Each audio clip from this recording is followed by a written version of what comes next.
buenas amigos, hoy vamos a armar un jet privado. Primero necesitamos esta plataforma, se llama la base del jet. Después necesitamos estas dos piezas, que eran las alas.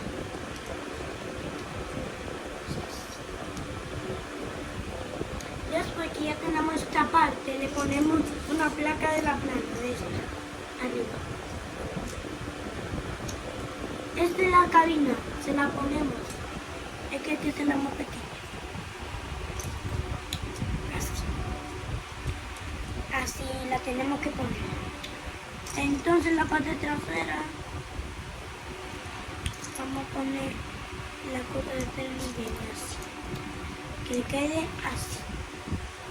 Y si les salió mal, solo pueden reiniciar. Entonces ya como tengamos esto, le ponemos la cola, que será así.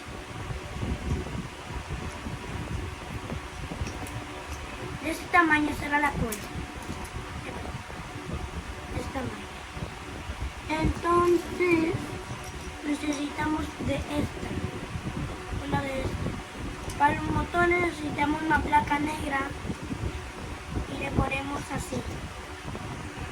Si le queda mal, le pueden reiniciar el video ahí. Después que ya tengamos eso, le ponemos esta piecita. Esa. Miren ahí la cámara. Esa es. Entonces, hacemos lo mismo del otro lado.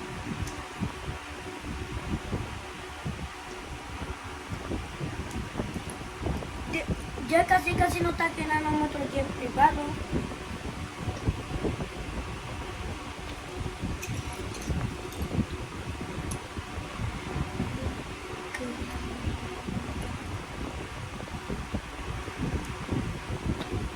Después necesitamos hacer diferente aquí, que necesitamos la de esta de 2.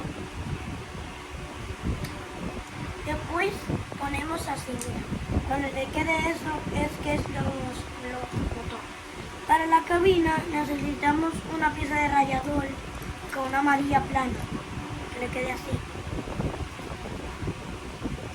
Después para extender la sala usamos de estos pequeñitos que llevan 3 niveles. Eso es el que vienen 6.